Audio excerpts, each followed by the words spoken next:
1:43 right here in the studios of Freedom FM, and it's time for Hot Topics, St. Kitts and Nevis. Today is Tuesday, the 3rd of March, 2026. Nubian? Most definitely. And today we have a very, very important and also hot topic to discuss with the people of St. Kitts and Nevis and those in Radio Land at large. But before we start, there is a missing young lady, 16-year-old in Nevis, a Sonia Batson. If you see something, say something. We need to be able to get back our loved ones safe and secure with their family before anything tragic or unwanted happen to them. Okay. So, Sonia Batson is missing from Nevis. If you know her whereabouts, please tell someone, tell the police, tell a teacher, tell a policeman, tell a lawyer, tell a doctor, tell anybody so that she could get back home, most definitely. And so she could get back home very safe to her loved ones. She's from Hamilton Village in Nevis. She was last seen in Prospect in the vicinity of the government repair shop, the street directly behind, around 3:55 on March 2nd. That was yesterday. So we're hopeful that she is found safe. We remember the last time a young girl went missing. We have to take these things seriously. Yes. She was dressed in a black pant and a black shirt.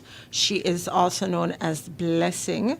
She is 5 feet, medium build, has brown eyes and black hair. Her hair is braided and she is fair in complexion.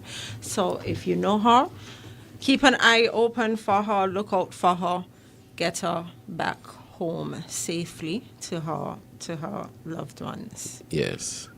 And outside of that now, as I said, we have a very hot topic to discuss today. Now, last week we had a topic about agriculture and the different facets of agriculture and the parts of agriculture that we don't even touch around here in St. Kitts, most especially the Caribbean, in a serious way.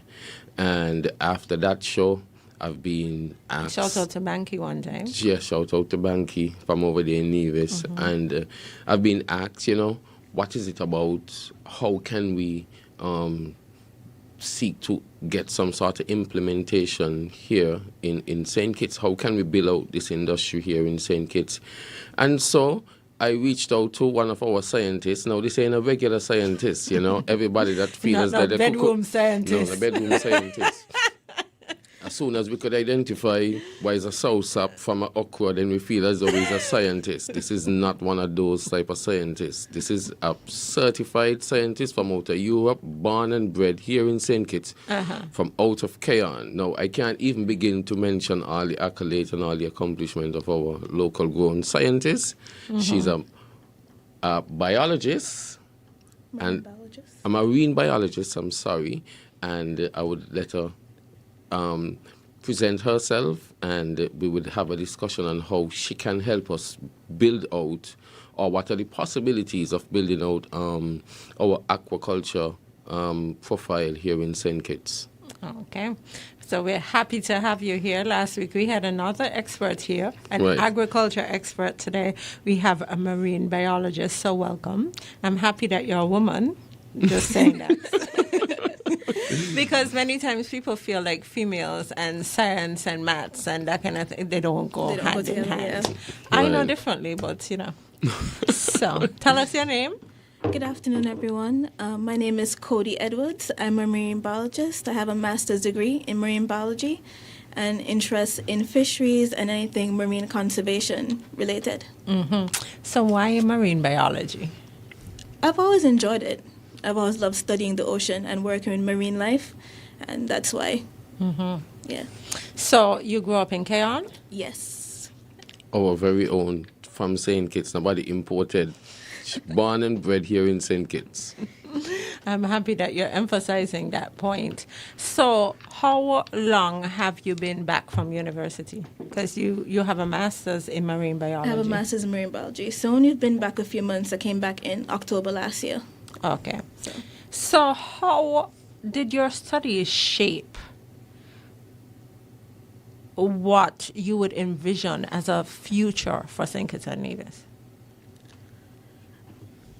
Well, I've been able to learn quite a lot surrounding the marine environment, and I'm really interested in research. And I think we're not at our full potential at what we can do here locally in terms of research, fisheries research, aquaculture research. And I think going in that direction as the world pushes to aquaculture even more, we've seen a huge growth in aquaculture over the years, not just here in the region, but internationally.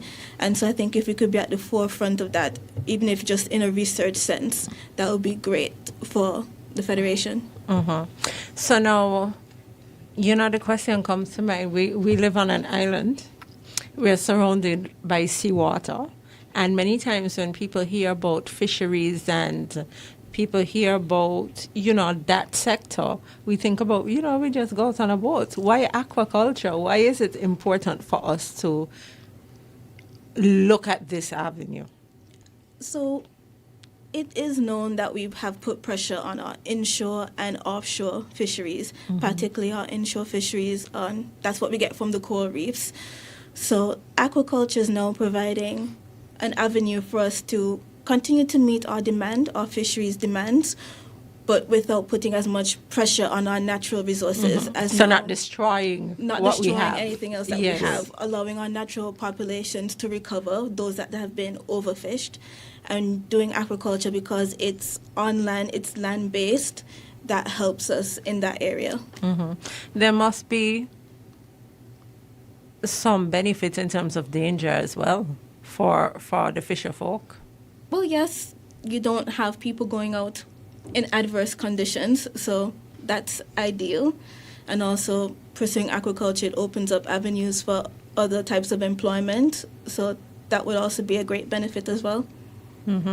Nobia, last week you spoke about a shrimp farm. Right. What year was that you said? Because you said... What? That was probably in the 90s. In the 90s. Right, working on that shrimp farm over there in Connery. And the folks, I believe, were from Guyana. And when they left, it closed down.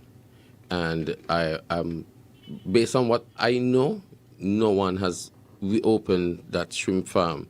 There is someone in Connery, I believe, that does tilapia. And somebody in Sandy Point, I've heard, that does some sort of fish farming. Mr. Dr. Brown. Right. He recently passed away. Okay. But what he was doing was really novel. Well, for me, it was a novel idea. He was growing the tilapia in salt water. So he had pumps where you're familiar with his work? Yes, a little bit. Okay, so explain it to us because you're the expert.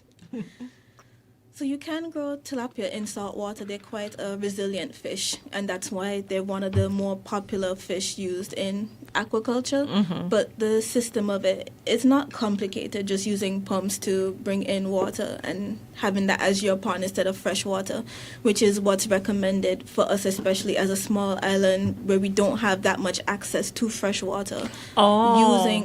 Having your aquaculture system using seawater is much more ideal. Okay. Right.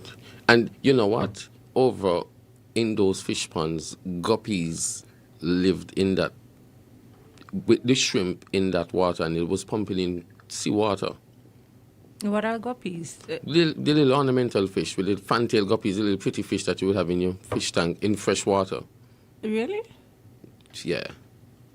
They could live in that sort of brackish, so they can live in the brackish water as well? Yeah. So, in the Caribbean, I've been told that we can grow shrimp, lobster, and also fish. I know that there are, like the tilapia could live in salt water or in fresh water. And there are certain types of trouts that can be done in this tropical environment. So I don't know if you could explain to us what a perfect or what might be recommended for us here in St. Kitts in terms of aquacultural products. So I think shrimp would definitely be a good one, and any sort of fin fish could potentially be a good avenue. especially also the tilapia as well. And that's mostly because we are small, so we can't do things on a larger scale as other countries might be able to do. Europe, Asia, even Latin America, we don't have the space. Right. And so for our investment to be worthwhile, I think doing a fishery where they have a short maturation time, so we're able to get them in and out, a quick turnover. Correct. And also those that have infrastructure that's already well researched and easily accessible, where the initial upstart cost isn't as expensive, would be ideal. So shrimp and the finfish would definitely be more ideal for St. Kitts rather than lobster, which is a lot more complicated and has a higher startup cost. Okay. So what type of finfish would you recommend for areas like St. Kitts and Nevis? I think those that we have a market for. I know in other places they've tried the trout, like you said, they've tried grouper.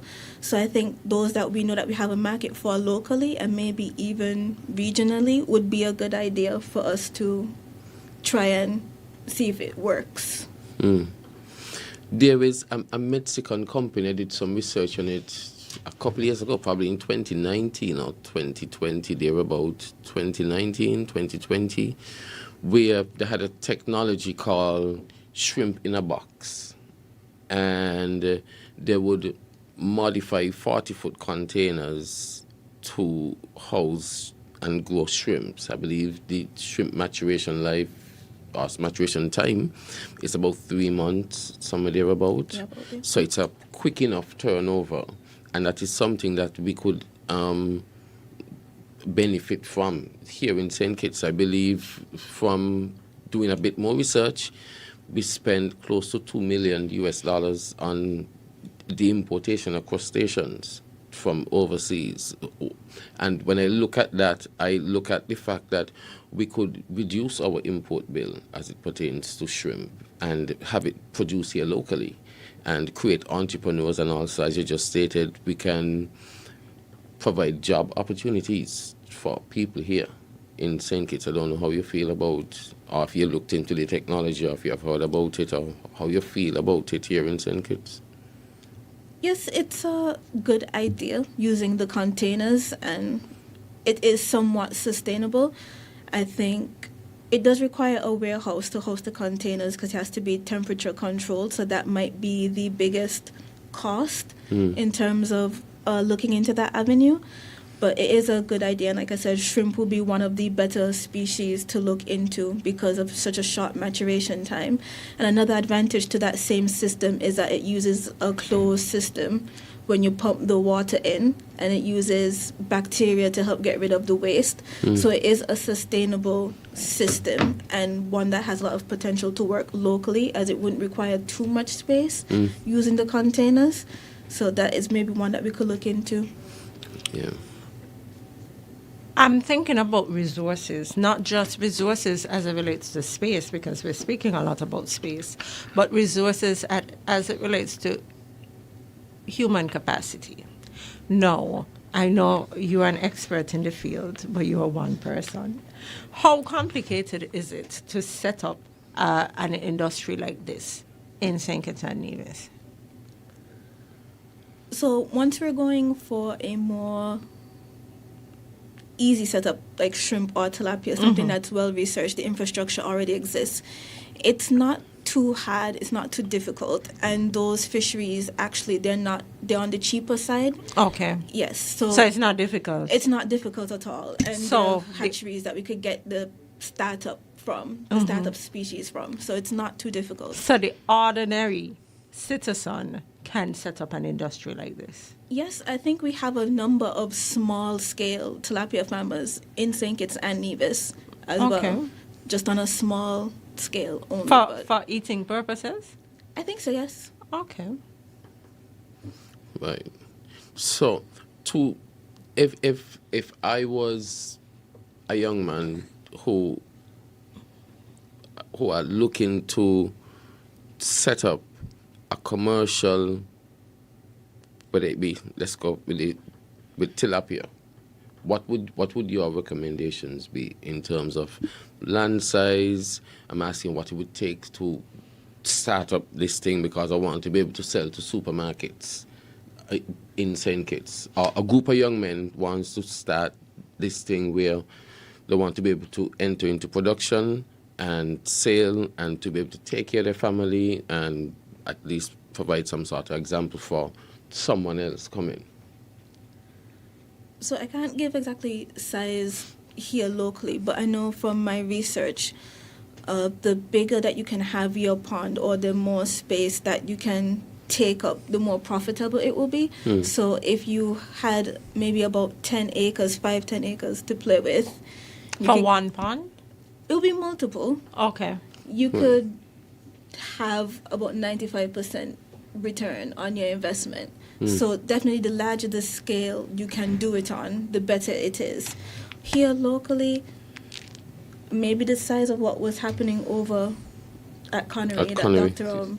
had, maybe that would have been decent enough for here. But of course, you have to think of expansion and longevity. Would it be good in the long run? Is it going to be sustainable long term? You might need something a little bigger. Right. Yeah. Okay, but it's something that you would definitely recommend for us here in St. Kitts. Yes. I think it's an avenue that we could definitely explore. And I think it's something that could do well. I do believe it is feasible here in St. Kitts. Now, I'm thinking about the market because Kittitians don't seem to like tilapia. Let's just be honest. Right? You hear comments about tilapia, you hear all kind of things about the fish. Do you think it would be profitable to produce it here and export it, or for us to market it in the supermarkets? Maybe export, because if we personally don't like tilapia as a federation, that means not many people going to get find it. many people like it here? Not really, but if you look at it, there are factories in the industrial side, on the industrial side, that produce parts that is not for the local market. Or there were factories. Or there were factories that produce small parts and to pack them in a box and they ship them overseas. I mean, once the relevant persons go out and find this market and push the industry, if we here don't like it, then you don't like it. But so we can do it for export. For export purposes, correct, yeah. Because the other day I was looking at a TikTok video. A TikTok video, and there was this lady from the U.S. and she came to the Caribbean, and I'm not going to name the island, and she was upset because they didn't have tilapia on the menu. On the menu, right. She wanted a fish that she was familiar with, and she wanted tilapia, and they gave her snapper, and she was... was upset. She was upset. Right. And I'm there thinking, like, but what is the problem? Right. But she wanted something that she was accustomed to, right? And the tilapia market in the United States is very, very huge. As I said, the aquaculture market was valued at about $300 billion. And in 2030, it should be at $500 billion, you know? And we could make use of that demand here in St. Kitts. Or maybe even regionally, because, you know, with the U.S. being as fickle as it is, we may not want to look to the U.S. as our sole market, right. But regionally as well. Well, the market wasn't just specific to America. It's globally. $300 billion. I mean, we were producing sugarcane mostly for export. So if we get into aquaculture on that level, it could be for export, but at the same time, bringing that well-needed foreign currency into the island. And when you think about a commodity like shrimp expensive, you know? It is. So if we can be producing shrimp here, and then not only that, but we're pushing tourism. People come here, they want shrimp. They want fish. They want those kinds of things, right? Yes. So that may just be an avenue for us to guide our youth towards. Definitely, and I think it's a great one. I know Jamaica is doing that with their oyster farming. They produce quite a bit just to meet their tourism demand. Wow. Yeah. Right, and I was going to get to that part of it because there is a huge industry for mussels. And those are things that we could get involved in because we have so much coastline. I believe they are done on a rope with a buoy Yes, to they keep can it do- suspended. The Yes, they oysters? can do something Correct, like that. yeah. What about things like maybe, because I know we use a lot of conch here, right? And I know in some countries conch is protected because of fishing, overuse. Is that an area that we could look at growing conch? Yes, I know there have been pilot projects that looked into conch farming, because aquaculture is also not just used just so we can grow things so we can eat them. It's also kind of also used in some cases to help replenish natural resources, because the fact is that in the ocean, when they go through their larval stages after fertilization, because of the currents and predation, a lot of them don't survive to adulthood. So there have been pilot projects in different islands and across because the of Caribbean climate change region, and all of climate this change as and well. everything else. People were even looking into doing aquaculture, but for turtles. But that's just to raise them, to release them, to give them a better chance at survival. But that needs more research, and it's probably the same with the conch. More research into how feasible it is, even if it's just for population replenishment. Yeah. There are places in Asia specifically that grows turtle for commercial use, for eating. But they are freshwater turtles, not the seawater turtles. So for persons who have that So people appetite eating for turtles. for turtles, yeah. There's a But- market for almost anything with aquaculture, and also in Asia. But I shouldn't even Yeah. say that because people eat turtle here in St. Kitts as well. Yeah. Right? But I mean, for me, it's like with all the things there to eat. Just white turtle. Why? But as you said, people eat anything. Right? But I like the idea. No, my thing is we have a lot of fantastic ideas in St. Kitts, and we speak a lot about things. We hear all the time, well, this is something that we can do. This is something that we could do, but we seem to have a problem with implementation. How do we get something like this off the ground? One, does it take a lot of money? Because if it takes a lot of money, that's it's the idea done. Right? Does it take a lot of money? No, not shrimp, not tilapia, not those well-researched ones. Okay. They don't need just a couple $100,000, which is not bad in the grand scheme of things when you think of your investments, because shrimp, like you said, it's a high commodity. People want it, so you will make the money back quickly. So Right, and I agree. We have so much coastlines that can be offered to our young people for those startup projects, like the whole side of Conway back behind here, that's inhabitable because there's already a pond there. So in setting up your infrastructure in those areas, Would your it cost harm- isn't extravagantly high. Will it harm you're talking about the mangrove Yeah. pond. Will it harm the mangrove in any way to set up an industry in that area? it can. Any sort of human intervention where we're actively setting up infrastructure, of course, can, but we'd have to conduct an environmental impact assessment and do all of our research and ensure that we use infrastructure that does as little damage as possible. And even in the operation of the aquaculture farm, we'd have to ensure that we use sustainable options, so we limit any sort of waste or contamination and limit anything, so proper biosecurity measures.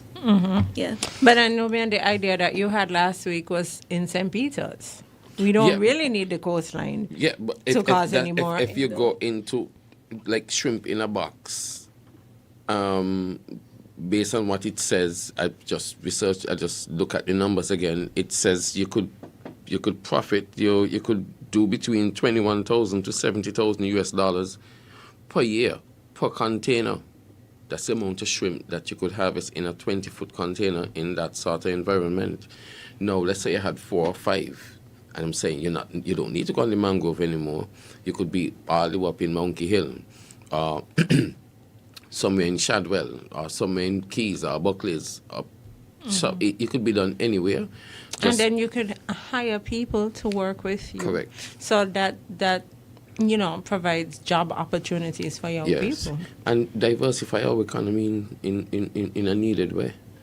So I know the specialist is here. I want us to take a break early so that we could come back early and open the lines early and hear from our fine folks on what they think about aquaculture here in St. Kitts. Okay, so let's take a short commercial break and we'll be right back. FreedomFM1065.com. From St. Kitts and Nevis to the world, Freedom FM 106.5 FM. Reliable, dependable, Delta. If you live here in St. Kitts and your tank on E, there's only one place that you should be. Maybe driving in Nevis and you need some fuel. Go straight to Delta. Don't be a fool. Get your cooking gas fast. All petroleum needs ULSD.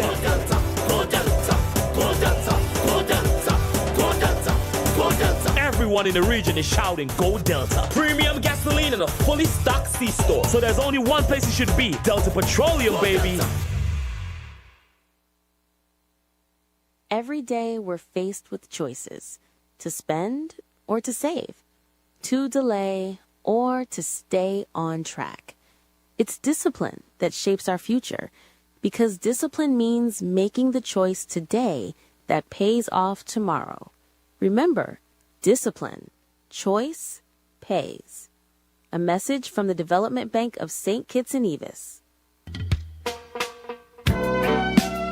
Have you heard that Mind, Body, and Soul is back? Yes, Mind, Body, and Soul is back on Sundays at 4 p.m. only on Freedom FM, hosted by the inspiring Julie Charles. This is your go-to show for thought-provoking and uplifting conversations. Every Sunday, dive into topics that nourish your mind, body, and soul. From wellness tips to personal growth to deep conversations, Julie brings you the stories that inspire change and spark reflection. Don't miss out. Tune into Minds, Body, and Soul on Sundays at 4 p.m. and let Freedom FM guide you to a more balanced and inspired life. Minds, Body, and Soul on Freedom FM Sundays at 4 p.m. Get the Freedom FM app now. Just search Freedom FM app on Google Play or the Apple App Store and start listening today.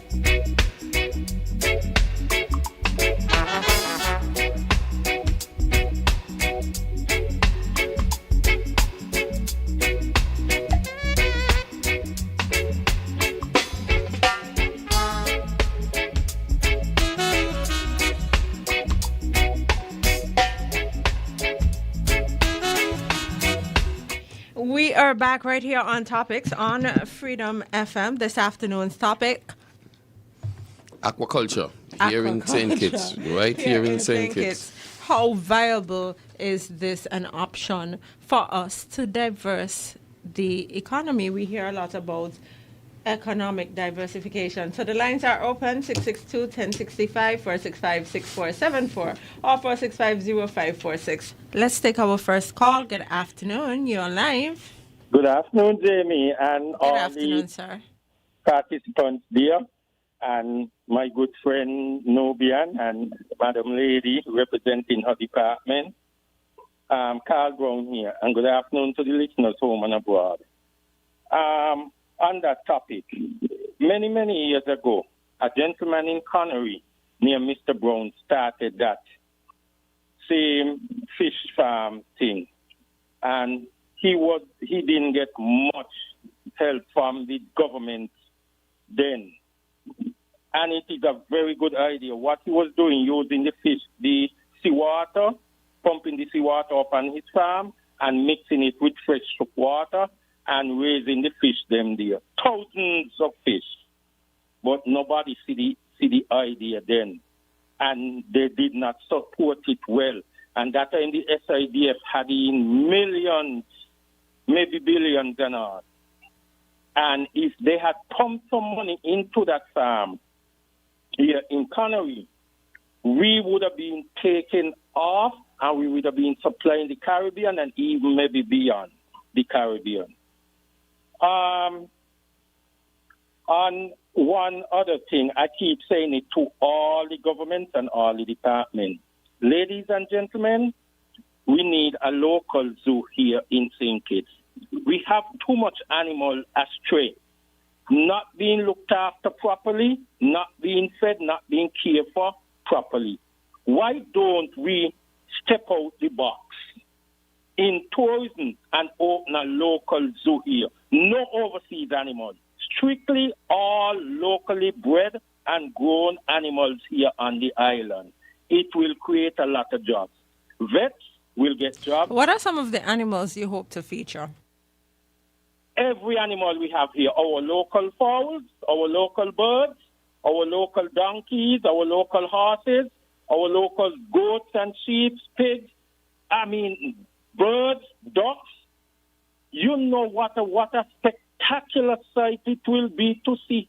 Many taxis and trucks park up. The schools will go, all kind of departments, and you will have the nearby islands them coming over to see our local zoo, and they will take a pattern off it and take it back to their country.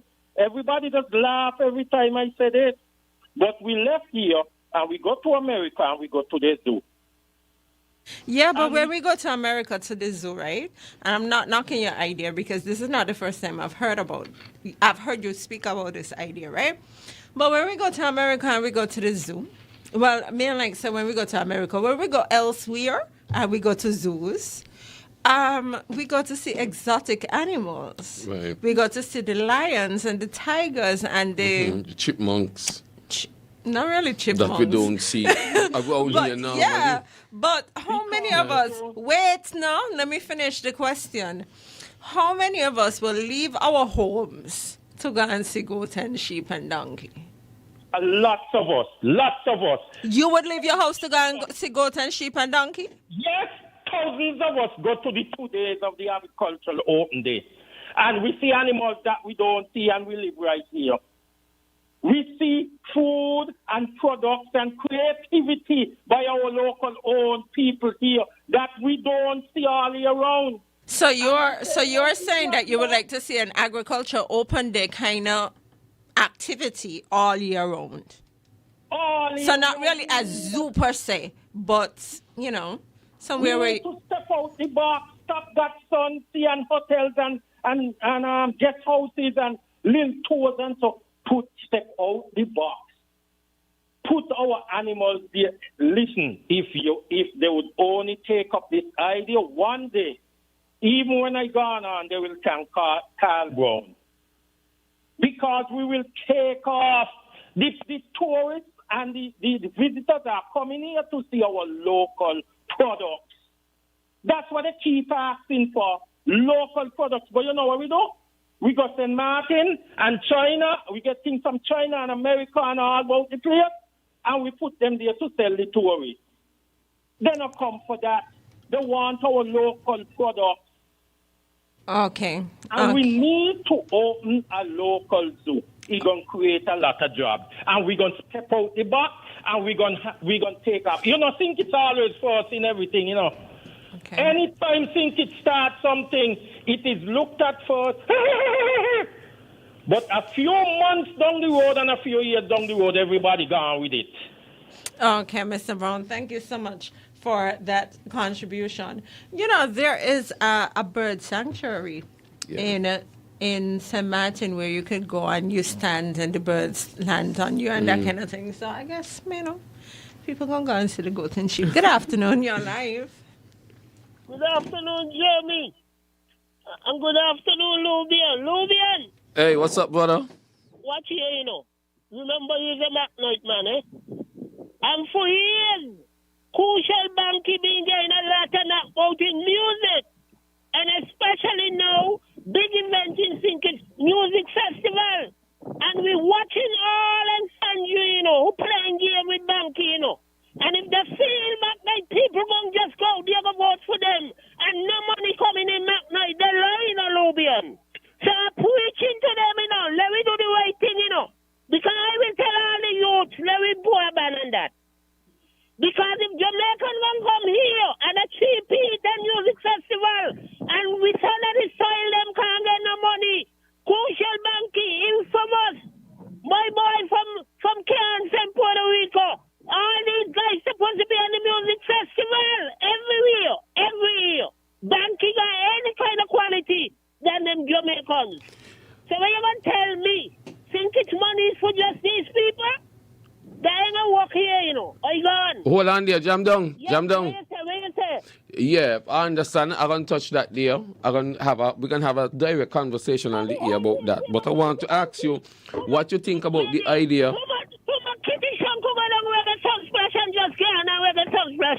Right.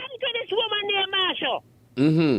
Them there say they come from McKnight and this is how they want to treat Crucial Banky. Crucial Banky born here. Correct. And then we're supposed to eat it with food because we can't go to the rest of it. Right. But keep eating all the time, all kind of jokey artists. Like that. But hey, Jam down. Yes. What I was asking, right? As I said, we're gonna have a conversation about Crucial Banky and the mistreatment that Crucial Banky is getting. It's terrible. But it's terrible. What I wanted to ask you today is what you think about the idea of us diversifying into raising fish and shrimp so that people could find jobs and we could sell stuff overseas. He had a man named Mr. Brown. Douglas had a lot of money and Douglas said he watched the man. The man is a Jamaican born, but he was bringing something good to our economy. And they're taking the money in all kind of people. And they're looking out for us. But this thing ain't gonna work this year, This thing ain't gonna work this year. I see jam long over there, one man. Me want the pile of people, one man. So let them go ahead playing around the door. This is the way we're supposed to go, Lubian. Right. I understand. And this is How the hell you could get all the vendors them push back, right back to the Pelican Mall and Indian out here get all the money. Well, how much Indian for money to build Port Vente? Right. This is why I want to ask this yucky government. How much Indians for money to run Port Vente, to build it? What are they doing to the people? People wake up. Look for you. Lubian. What you say? Lubian. What you say? Crucial Bank keep burning me. Right. It's too much of thousands buying out the island. Right. And the boss when they go back home, how they get this lot of money. What here? Petitions and these people perform, in Germany and Spain and all them places, And they work for money just like them. When is man coming out of Jamaica different to us? Because let the artists out there, you are performing. I agree. We really do have a lot of artists here. You little girl want to cheat with people, and I will never hold my peace. Once one thing's going on here, I will speak. Because I'm going to make... Thank you, Manners, for your contribution to this afternoon's program. Listen, right? Manners is very passionate. Yeah, but when we are passionate, we still have to understand that there is a certain level of respect that we have to pay to the office. Correct. I don't like the idea of calling people out of their names. It's not respectful, and I don't care who the person is. I don't care what your differences are. We can have respect. Correct. When we're calling in here on Hot Topics or any other call-in program on Freedom FM. So This afternoon's topic is aquaculture. I know we went down all kind of roads. But if you want to call in and you want to talk about aquaculture, the numbers to do so are 662-1065, 465-6474, or 465-0546. But you know, one part of aquaculture that we tend to overlook, and that's the ornamental fish industry. I don't know how closely or how far related, but there's some correlation or some relationship between both. And there's a huge market for ornamental fish. Definitely. I And said that it could last week. And that could go back to the idea that Mr. Brown had about the zoo. Correct. Because But we don't have no local guppy or no local mollies. oh, I forgot. Oh, yeah, But, for real. I mean, it's an industry. But we have local fish. Which one? Tell me. People used to go up in the mountain to look fish. It's fish that people put there, or our scientists could tell us it's fish that people put there, or fish that Occur naturally? Yeah. Yeah, they usually occur naturally. Okay. In those lakes and ponds and Yeah. stuff. Yeah, even in the crater. Just naturally occur. We no one what put is them there. what is the crayfish? I was talking to a guy this morning, Jim. Let me not call him, but I was talking to a guy this morning, and we were talking about the crayfish in the different rivers and different dams that So are I here. have never seen crayfish here, but I am familiar with crayfish. I ain't eating a crayfish, but yeah, me ain't eating them there. But I have been told recently that there are crayfish here, and people know where to find them, and people go to look they're for them there. and them kind of thing. You ever see them? Yeah. Okay, let's take this call. Good afternoon. You're live. Hello. Hey guys, Carl here again. Hi, Mr. Bow. Another thing that we are lacking with here, flowers. Do we know flowers is a multi-million We spoke about that business? last week as well. Yeah, we spoke about that last week. as Yeah, well. I was out walking. I did not know. Oh, yeah. Right? And we here ordering millions of dollars of flowers from overseas. And our people here growing flowers and can't get no business. Carl Brown, today we're talking about aquaculture. Fish, crab, lobster, clams. That's what the topic is today. I want you to give your input, not on flowers. We discussed flowers last week, and we could discuss flowers next week. Today is about aquaculture. Here. You see how we're talking about these fish and these crab and lobsters? If we start a project of dealing with these things, you know, animal rights and all kind of organizations going to step in and say only a certain amount and only a certain time of year we are to deal with this. We have a scientist here, and she can tell us the facts behind that one there. So as soon as you hang up, we're going to let her answer. Okay. Yeah. So she's going to answer you now. Everything here now, they got more rights than human here. Even the insect them. Right? They got more rights than we the living human who voting, working, paying our taxes and these things. Yes, they do. They do their work and they keep us good and things. But they put laws in place and protection for them better than higher than us. Okay, so let's hear from the experts. Will we get into problems for farming fish? Not with aquaculture. We are quicker to run into problems with the zoo idea than we are with aquaculture. People don't like zoos. A lot of the tourists will tell you they don't like zoos because there's always a conservation issue as well as treatment problems when it comes to the well-being of the animals when it comes to zoos.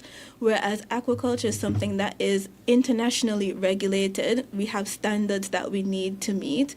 There's also, in most countries, we have the Fisheries Aquaculture Marine Resources Act here locally, which can guide any sort of aquaculture venture that we would go into. So there will be no issue from that point of view. And of course, once we're working with the appropriate scientists and technical beings, sustainable methods will of course be put in place where any animal rights activists, anything, will not be an issue, or at least should not be an issue going into aquaculture. Right. And so, well, for me, looking at it, aquaculture raises our profile and it diversifies the products that we could sell here, either locally or internationally or regionally, and it also provides our people here in St. Kitts with well-needed jobs, well-needed income, provide employment. And that's a part of it that I love, because let's face it, many of the young men, and I'm going to say men because it's basically young boys. And hold on, and allow our women to get true into but farming. There are many boys who don't have interest in the academics, right? Mm-hmm. There are girls too, but generally speaking, you find more boys like not completing high school and that kind of thing. There, you will hear some boys say, "Oh, but I don't want just no shirt and no tie and no this and no that." Mm-hmm. But how many mechanics are we gonna have? How many carpenters are we going to have? So sometimes, and then maybe they're interested in fixing a car or building anything, but they may be interested in fish. This may be another avenue for them. Mm-hmm. And we need to create these opportunities for them. I remember when I was in school doing biology, I was told, well, you do biology, you're going to teach, because really and truly, that's the only option. Right? But now we know that that is not so. And we can build out industries using these skills. Good afternoon, your life. Hi, Jamie, good afternoon. Good afternoon. It's a very, very, very thought-provoking and a very serious topic. I think that the persons are underlooking this industry, which is very, very easy, like Nubian said. I done a little study. A few years ago, I think, you might have wanted to start a project. And a lot of persons didn't know that was part of the tagline within. I even had a guy here from Thailand, an expert. And basically, we would raise fish. And those fishes, because we even went down to Canary by the fish farm. And he studied the way in which Dr. Brown fed his fishes. And Brown said sometimes he can't get his stuff for the fish, so he would go, I don't know if you know Value Mart, you have some bag cereal for like $9.99. He would take those and toss them in the ponds and stuff like that. And everything basically, and this is where renewable energy would have come in, because the whole system there would have been solar operated and wind. Because sometime like what he told me, you cannot rely on the human factor all the way. Because what if you're supposed to come in for 8 and there's a traffic buildup? Are you going to tell your fishes and stuff like that you're running late? So that's where the solar mechanism and stuff like that would have come in, which have been renewable energy and the same marine aquaculture, in effect, along with some other aspects of that would have been implemented within that same project. So it's very vital to our industry, and like you could see real money within it. And employment, because with an investment like that, definitely you're going to need the manpower, you're going to need persons around, even packaging, even just to be around, just to do something, but there will be work there. So I'm glad the injection is good at this moment, and I think we need to, it's topics like these are real hot topics that we need to actually interject all the time. I'll continue listening. Okay, thank you so much for that contribution. And it's true, because we hear a lot of buzzwords in St. Kitts and we speak about it often. But what do they really mean? How are we trying to diversify the economy? We've been told that we have to move away from the CBI because, it's not really the most stable industry. Correct. And then we look to tourism. It's like we're putting everything behind tourism, but we saw what happened with COVID during tourism, right? So what are we going to do? Because we can't have all our eggs in one basket. Well, you see, for me, and our expert here could probably add to it, once we are trying to build out our agriculture sector and even the aquaculture side of it, you have to be able to create it in such a way that you, Jamie, could leave it for your daughter, and your daughter leave it for her children. I have a TikTok page, and there is a page called Western Growers. It's a farming page. And when you see the presenters come on, there is the father who's saying he's a 4th generation farmer. And he has his children working for him. And it's a family business. It's a lettuce family business that has been there for almost 100 years. It means that his great-grandfather left it for his grandfather, that left it for his father, and now left it for him. And he has his children and his grandchildren working on the farm. And it's very well structured, and it is profitable, and that's generational wealth coming down.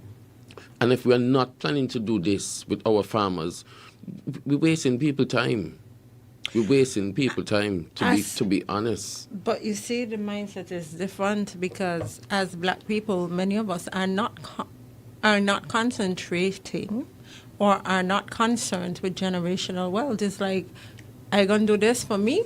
And, because you hear the conversation, oh, man, leaving nothing behind for them to squabble over, or man, leaving nothing for but you hear the conversation, right? And we know where that comes from, but we have to transform if we are going to be a sustainable country. If we are going to really build people, we can't continue raising our children to work for other people and build other people's businesses. Correct.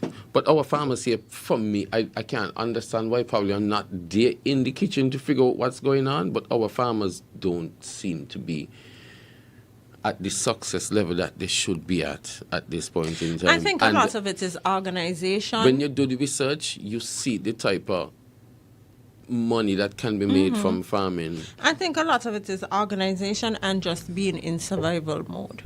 So we planting for today. We're selling this so we could pay our electricity bill today. We're not looking at investments. We're not looking, we're leaving nothing for we're trying to fight over, right? So because of that, and then a lot of times you hear people say, but I'm a farmer, but I want better for my children. So you don't see it as a business that you could pass on to your children. I don't understand why we live in the Caribbean where we saw sugar plantations and we saw how people were able to build a tremendous amount of wealth through sugar plantations. And I'm guessing if we did own those sugar plantations, we wouldn't be making any money from them. It's just a different master, I guess, over what we're doing as opposed to what those persons who was working in the sugar industry was doing. It's just the leadership over the industry, because it failed with us, but it was beneficial at some point in time for someone else.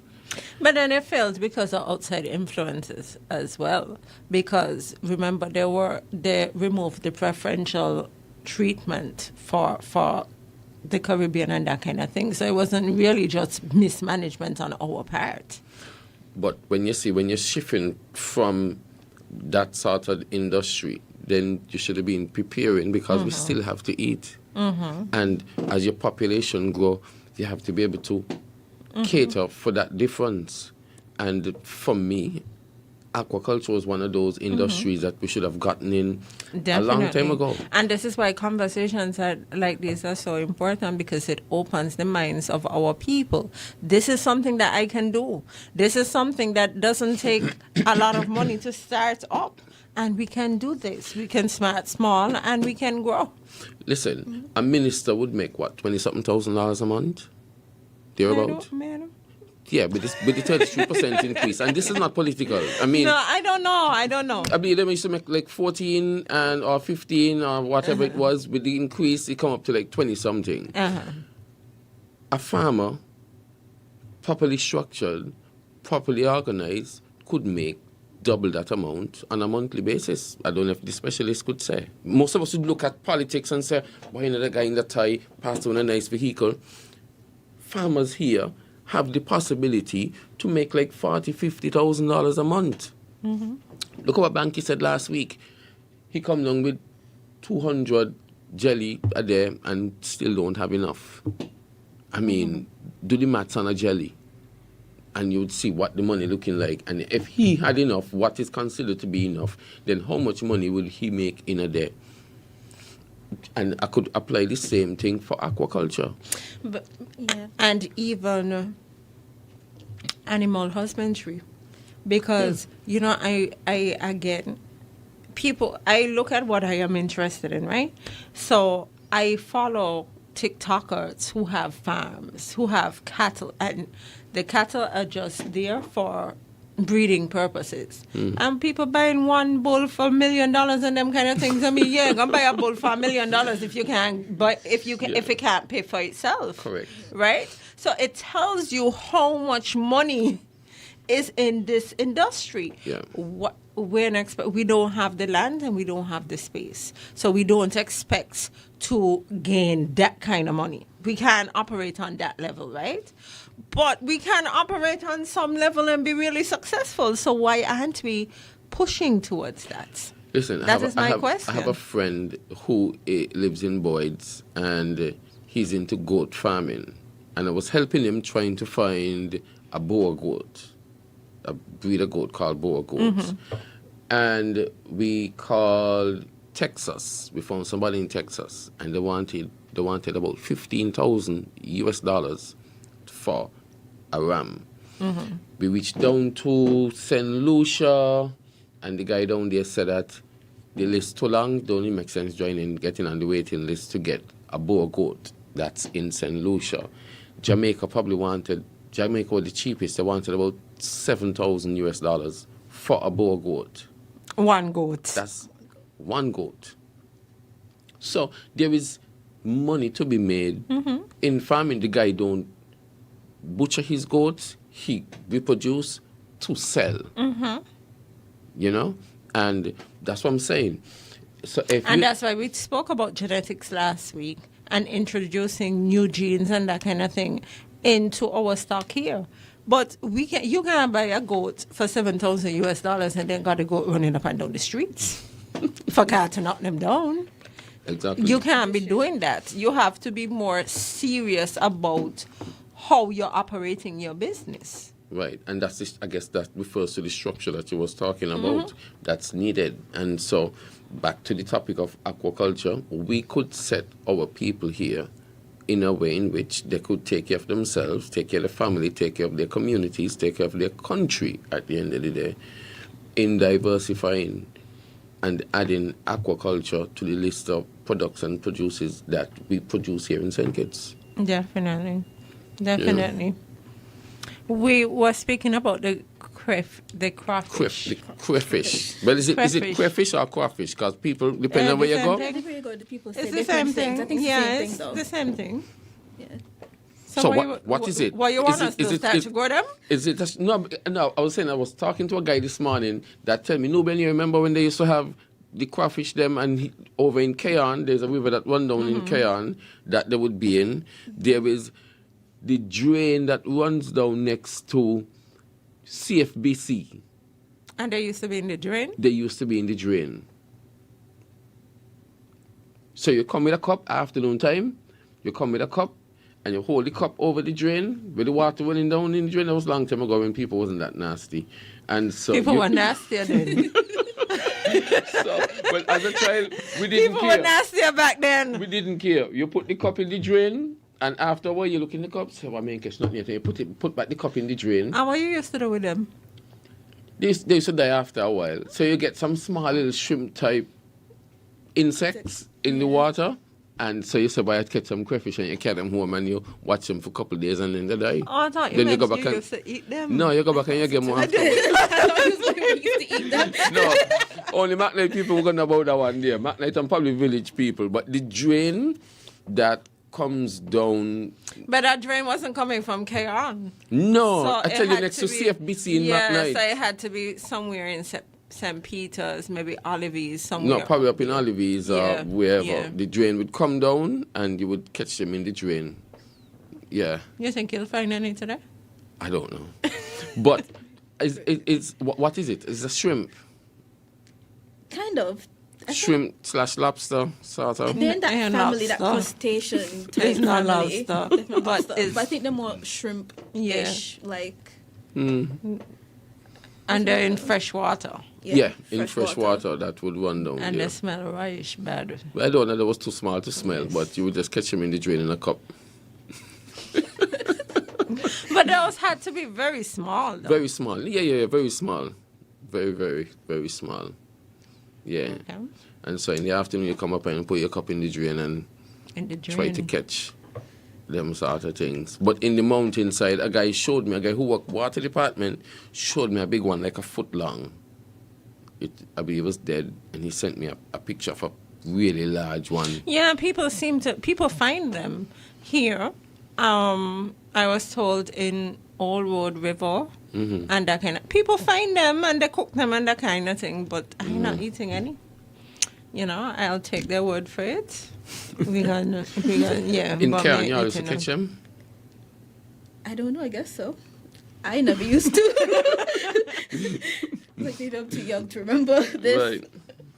But what about, but then, you know, we're speaking about that. And we're speaking about people going to the mountain to catch fish and that kind of thing. What about if we create some of these? Because I would imagine that there has to be some level of cool. The climate has to be kind of cool for certain things to grow, right? So what about using space in the mountain, not disrupting what's going on in the mountain, to build out these kind of things? Because, I mean, if you want to have a pond, a huge pond, I think the space is in the mountain, no? It'll be more of a issue with transportation. Yeah, but the farmers going up there to plant. That is true. And when they were planting cannabis illegally, that never stopped them. Transportation never stopped anybody from going mountain to plant. But you see, that's on a small scale. On a small scale, but on a large scale, transportation would be even just getting equipment up there. Okay. Because also, the thing with temperature is, depending on the species that we decide to go into, a lot of these species cannot survive outside of their temperature ranges, and some of them have really small temperature ranges, maybe. Okay. So you 5 have to degree kind of difference. manipulate So you that have with- to manipulate yeah. temperature, salinity, nutrients. We're trying to grow them in not in an artificial environment, but with their natural, what would it be like in their natural environment. Okay, we have a caller. Let's take this call. Good afternoon. Good afternoon, Jamie. Good And afternoon. everyone there, good afternoon. What call about with these fishes that people used to catch them in the drains and whatnot? People used to rear them in the house in these little things that they call aquarium. In this fresh water and these things. And you could get the food from Korea, bringing in the food to feed them. The fish that they used to catch in the drain? Yes. So you used to catch them and put them in an aquarium? Yeah. And rear them in an aquarium. That is how people... Which drain you're talking about? Huh? Which drain? All that the drain that you are speaking about. Uh-huh. Oh, so you remember that too? You used to catch fish in the drain too? Yeah. Okay then. You know, somehow I thought Nubian dreamt about that. I just felt like it's true. something he imagined. Listen, me and Burgers used to go and catch fish in the drain. I got Axe Burgers. Axe Burgers for sure. Yeah. Wow. So Nubian, you weren't alone catching the fish in the drain? I'm telling you. I just felt like, that's a wild dream that he had when he was small. Here. No, honest. Going up in McKnight. So where the fish used to come from? Me, no. Used to come from somewhere out the mountain, somewhere from somewhere, but they used to be in the drain, little fish and little crawfish. And so if you could have come from school and put your cup in the drain and catch fish, means the quantum of fish coming down on a daily Had basis to be a lot? was a lot. Anyway, let's take this call. Good afternoon. You're live. Yeah, good afternoon, everyone. Yes, Nubian is right, man. So you used to catch fish in the drain too? But obviously, what was wrong with that? Mason, nothing wrong with it. It just sounds like it did not happen. You never sail a little boat in the drain. I never play in the drain. Let's start there. So yeah, but he's right. I remember in your town, the Tucker class school, there's a drain there going down. We used to call them clawfish, but it's crayfish, and so on. You know, so he's right. And in Figit Bay, we used to go and catch fish and so on. In Figit Bay, the drainage. I think they said they put them in the drain to avoid the mosquitoes breeding and so on and what's not. Yeah, but he's right, man. Jeremy. And the ponds on the golf course, you mean? Yes, Okay. not the pond. No, they have a drain between. It goes going to the pond, the one that they are the down by what you call the place, you know, boy. But the ship. Okay. Yes, Okay. Yeah. What is the Jamaican bar? Yeah. Mm-hmm. Yeah, we used to catch fish there. Yeah. Okay. Okay. Yeah. So Jeremy. Yeah. What you say? I wish you had those days, boy. I'm telling you. Playing in the drain? Yeah. I think my grandmother would have killed me. University of Mama wasn't having that. According to Nubia, man, thing was better, man. I'm not saying. And Nubian and I are not very far in age, but it just wasn't happening for me. I wasn't playing in the drain. That's why your immune system that weak. That's okay. You want to be playing in the drain. That's fine. That's okay. Yes? You know, please, those people who are selling coconut in town all over, please. Clean up. I mean, they go and they dump the thing between, I always say Crystal Lake Assembly that's going up that chat there. I mean, come on, man. Stop it, man. You're all making money. Get somebody to throw them at solid waste also, man. Yes, Stop I it. agree. I agree completely. Yeah. Done with it. It's creating mosquitoes and rats and all of these things. So let's take this call. Good afternoon, you're live. Okay, let's try this one. Good afternoon, you're live. Okay, the fish used to come out of the rosy wall in Lagreed. When the rosy wall overflow, that's where the fish them just come from. From out. They come from the mountain in the pipeline, go into the rosy wall. Okay, Yeah, caller. probably is that. Once with the overflow, then it just come down. What he just said, you used to come out there? The rosy wall, but I guess you mean the reservoir. The reservoir? Yeah. Yeah, that's what you hear. As a youngster, you hear the rosy wall. I don't know what the rosy wall was, but that's what the rosy wall. Yeah. Let's go back to the phone lines. Good afternoon, you're live. What are you talking about? Are you going way back? You make you more way back, right from KN. And when we used to fall more, because we not fall like before now. We don't fall like before. I know that. I was there and I hear now. We used to get clawfish and we used to cook them. Clawfish. Clawfish, okay. They threw it in a drain. They went in the river under the stone there. So you're not talking about the ones in McKnight in the drain. You're talking about the ones, regular ones that could be cooked. No, they're talking about what come in the drain. What come from somewhere else. I'm talking about clawfish in KN, from Upper KN, with the recommendation. Okay, that caller fell out, but yeah, people say that crawfish is instinctive. Clawfish. Yeah, clawfish. Well, it's clawfish, crayfish, and crawfish. And crawfish. I guess it's the same thing. It's the same thing. It's just like rosy wall And and reservoir. reservoir. It just depends on where you're from. Good afternoon, you're live. Jamie Noben, everybody, good afternoon. Good afternoon. The last caller, right. Are we going to tendency up here? It don't happen now. But when we were little, you said that it rain shrimp. You see them all on the road. If there's heavy rain, you see them all on the road just a kick up and so forth. So Where? Yeah, no shot. Rains shrimp? Not literally, he means like when... Literally. You know, so the shrimp was coming out of the sky? Yes, like on vapor, like on suction, the water vapor, like suck up, and then it rain, and you see them all on the road, just a kick up.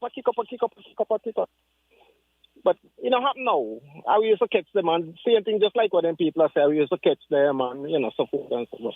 Oh, wow. Happen now. The cycle is over. Yeah, I guess maybe with the volcano and all of that, it disrupted those things. No. Long before the volcano.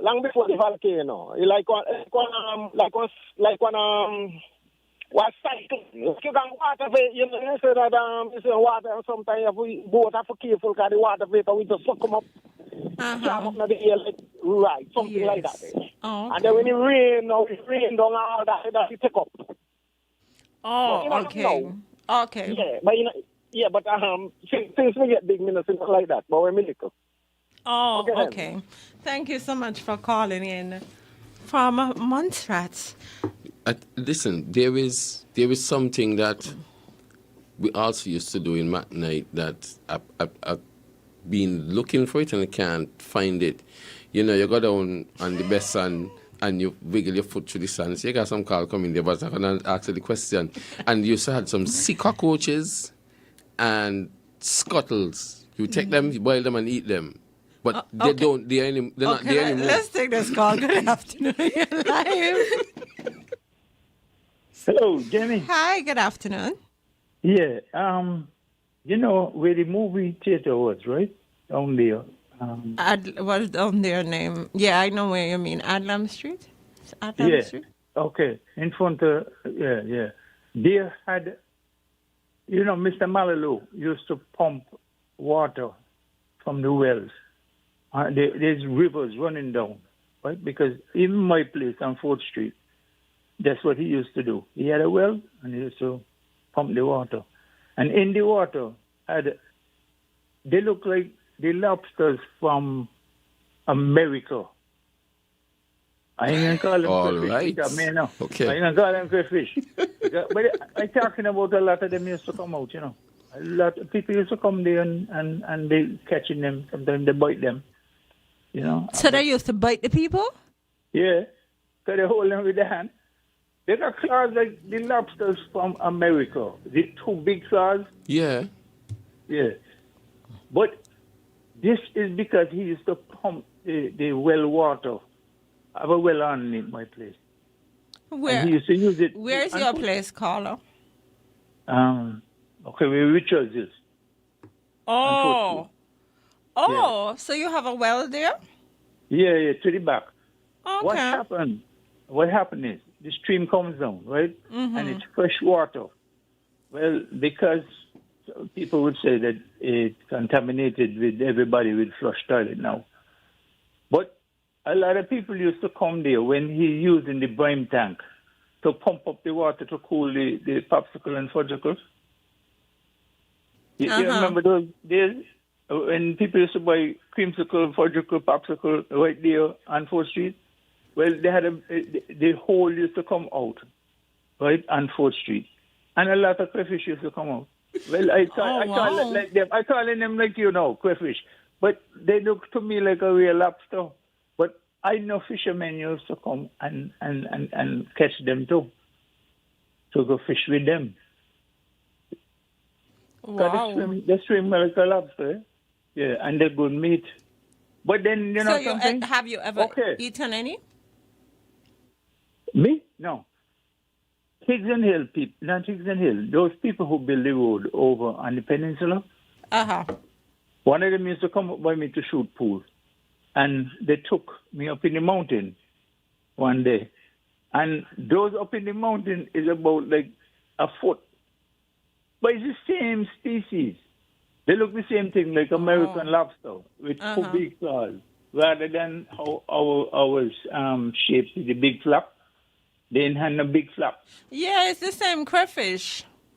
Yeah. Or Well, crawfish, or clawfish, as the man say, whatever. But it's the same thing, yeah. whatever it is, right? Whatever it is. But those up in the mountain were big. But they used to have to push in the hand on in the rock and pull them out.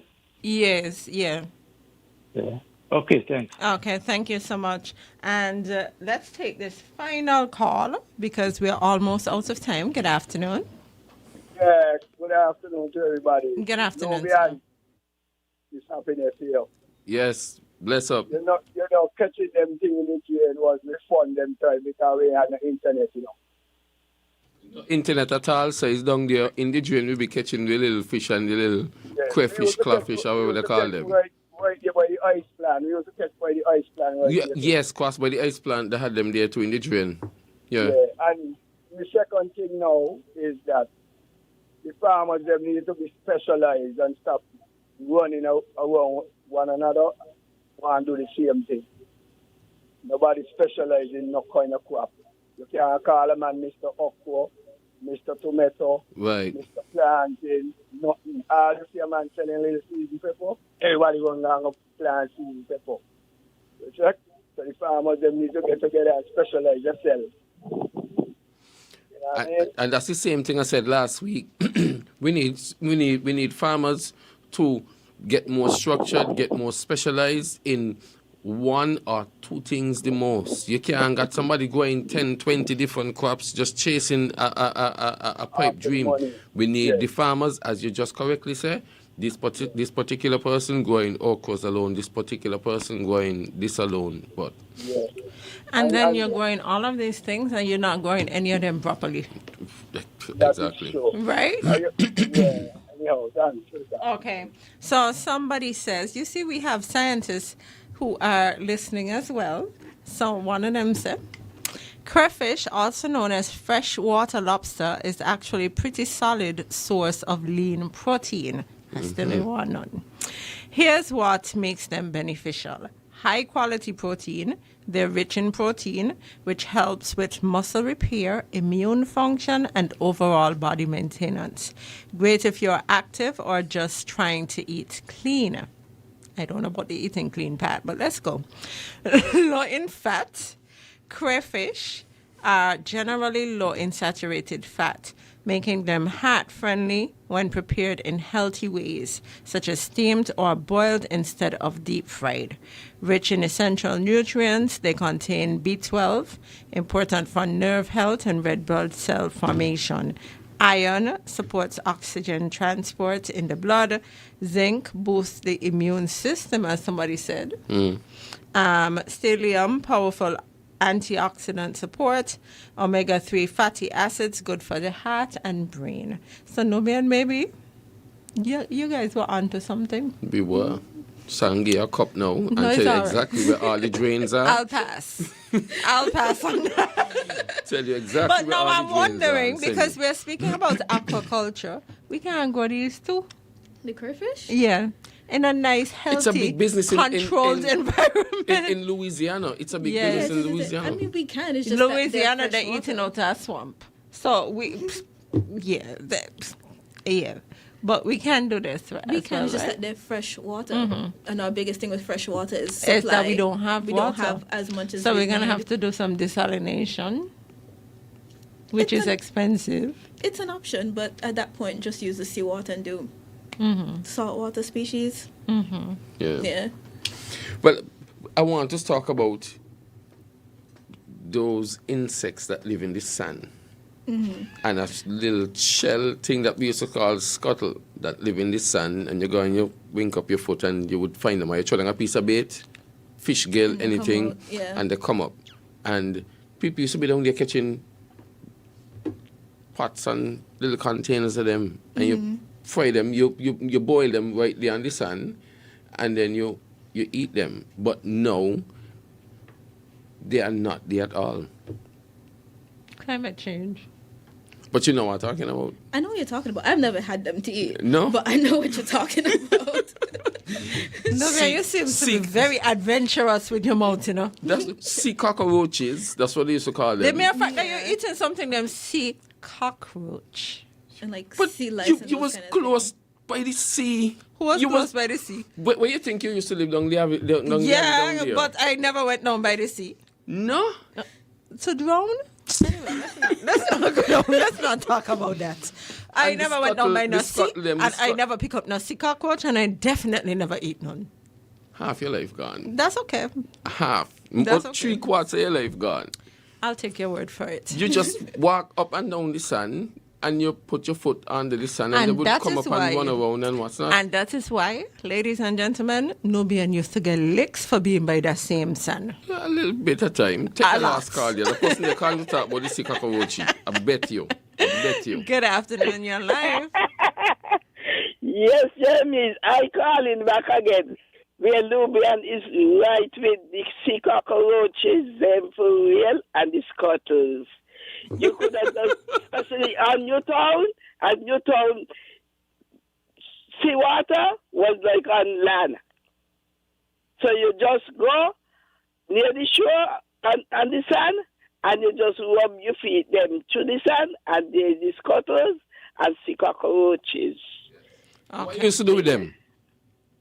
Used to cook them and eat them. Okay. When you cook them, they come out red like lobster. Yes, exactly. They turn red. And the Yes. scuttle them used to open, and you got like a little And meat the inside of them it. open, Yeah. yeah.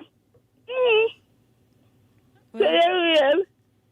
Okay. Caller, thank you for calling in and Yes. sharing that with us. So- So they used to taste good? How you mean? You enjoy eating them days? You think is what you call it? Milks you eat it and all. Yeah. So they eat similar to milks. The scuttles them, yes. Okay, caller, I'll take your word for it. What about you never eat sister and things like that neither? What is a sister? She said she used to fear the sea, so. I never said I feared the sea. That's what you say, yeah, Marjo. I never said that I was afraid of the sea. I said I was not going by the sea unaccompanied because my parents were afraid that we would drown. People that drown, what trying to call doing by the sea? Anyway, Well, in the why is a time, nobody used sister? to drown, so 'cause this sea was very, Oh, you very mean the shallow. sap? People that eat them? People that eat stuff? What do you mean? Yeah, like sea How you mean? Yeah, good relish. Yeah. Okay. Good relish. Yes, sister. I like to see them in the sea. Thank you so much for calling in. Nubian, I feel like you raised up an antness with this conversation, you know? I know. Because Yeah, but can Wilkes be farmed? I'd think so because people farm species that are in the same family, the kind of crustacean family. Gastropods usually do them as part of like a multi-trophic level system. So you'd be farming maybe them and maybe fish and along like with something fish, else. right? And so then you use them to like filter water, whatever correct, the Yes, case may clean be. ponds, yeah. Yeah. And people do that with aquariums as well, right? You put snail, Yes, you different put kinds other of snail. animals in there to help keep it clean. The Wilk is a snail, isn't it? Yes, Yeah. yes, it is. Yeah. You want to take Yeah, this that's the last last call? one. Yeah. Good afternoon, done. you're live. Okay, we missed that one. But yeah, so we're out of time. But thank you so much for coming. To the calling back. Okay, let's try this one. Good afternoon, you're live. Hello, what about the periwinkle on the rock? Periwinkle on the rocks. What about the periwinkle, Oh, the periwinkle? on the rocks? I don't know. I've never eaten the periwinkle. Them. I don't know what But that is. It's like I've never had it either. But the kind of isn't it similar to I know about the periwinkle yeah. plant. Mm-hmm. Yeah, it's Me don't even know similar how to that that. look. Yeah. You had it? No, never had the periwinkle. Had the sea cockroaches, the scuttle, and wilks and other things. I've had wilks. I've I had eat wilks. wilks. Mm-hmm. I love wilks. Right. So, to wrap up, for me, it's a pleasure having you here. I want you to look into what will it take, because I don't know, they just disappeared after a while, like those. To get back the sea cockroach or the scuttle? That's what you want to know? Yeah, because it was a part of our biodiversity. Yeah. And they're there for a reason. you know. True. And now that they're not there, how do we It's know concerning how it affects But the then food it would chain? be- But we'd also have to know why they disappeared. But in it the would be first interesting place. to know exactly the name, because I am certain their name is Scuttle. It'll be interesting to know what the actual name is. The actual and name what the is purpose, like why correct. they were in the sand, Mhm. what they were there No, for. they're probably like turbidas, that's the name of it. They were there to, kind of like what earthworms do, aerate the sand, that kind of thing. Yeah, but it actually look like a little insect that would run fast. You got to run to catch it, you know, because Yeah. it's quick, very, very fast. Oh, that's why you call it a scuttle. 'Cause it's No, scut- the scot is like a little clam in a shell. Oh, But the okay. sea cockroach is a little thing that different. They have different colors, and they go as big like a quart, more or less. And you'd see them when they're small, and you put a piece of bait in the sand, and they would run up and try catch the bait and what's not. But for me, they were there for a reason, and they're not there. And you would even hook them and use them as bait to fish. But they're not there, and we got to figure out how does that affect the food chain or our biodiversity. And why? Is it pollution? Is it because the water is warmer? Like, what's the reason? It could be various reasons. It could be even construction. We've changed the coastline in so many different ways. The coastline is constantly changed. That could be an issue as well. It could just be a lack in the food chain elsewhere, and maybe whatever it is that feed on them has now overfed on them because maybe another food source has been taken from them. So I think maybe trying to find out definitely what happens to them, because I feel like now that you've said it, the few times I've been to the beach, I feel like I haven't noticed them. Well, I don't you remember. haven't or you had? Haven't. Okay, haven't. I don't Okay. remember Because I feel noticing like them when I to was begin younger, with. I used to notice them. Listen, I'll go down the bay and I'll catch two and catch one for you, Miss Edwards, and then catch one But I for thought you. you said they're down there no more. How you I'm gonna gonna catch try. I'm gonna try my endeavor best, and try my endeavor best, and go and find one. But the scuttles, I've never seen them in years. Okay. Right. So, Miss Edwards, thank you so much for coming and sharing with us this afternoon. And from the callers, I'm certain that you can see that people are interested. So this is a perfect avenue for us to go in. I mean, we live in a tropical country, and we eat a lot of fish. So it's and then even when you're talking about, the pollution and that kind of thing, there is the thought that, fish is not really the best thing anymore because the waters are so polluted. If you're growing your own fish, you control all of that. You control all that. Exactly. It's not polluted. Exactly. So Correct. I love the idea, and I think that we could do a lot with it to build out our diverse economy, as we've been speaking Listen, we have to about. bring her back, because, right, as you just talk about fish and fish pollution and fish poisoning, I've been poisoned twice. I've been poisoned countless times. One from Fish poison. a kawali and another time from a No, man, barracuda. no, man, we're going to look for the poison. You went to look for the poison. Those fishes are some of the best tasting fish. You ever eat barracuda? Not above St. Lucia. Listen. The barracuda below St. Lucia don't poison. And- Why? and how it tastes? What is the reason for that? What they feed on? I can't say. What I've But heard is really, sometimes it's they eat on some metallic something, Something. and I would hope that she would be able to provide us with the answer. Yeah, because it is important. yeah, that's the barracuda below St. Lucia. They don't poison. Well, there are people here who have their little methods. You either throw the scale on the ground, and if ants eat it, then it's good. And if the ants ain't come to it, or if a ground lizard eat some of it, then they got the methods of finding out. But most of the time, The methods didn't work because you got poisoned. but probably they didn't do it that time. They was in a rush. Oh, okay. But I've gotten poison from kawali and barracuda already. I got poison from snapper. There's something All wrong fish with the you. poison. All fish can poison. Well, at this point in time, we gotta come back and discuss what's going on out there in our waters and how to keep our But people safe. as much as I get poisoned, I'm going to stop eat fish. Okay. It is what it is. But thank you so much for coming, and we'll continue the conversation. Every week we have to continue the conversation. You realize? I know. Well, next month we'll have her back to discuss the crayfish and the crawfish and the scuttle and the sea cockroach and the fish poisoning and everything else. fish, So he's correct. sending you to do some research. Yes. But coming up next on Freedom FM, we have Islands Rhythms hosted by EK.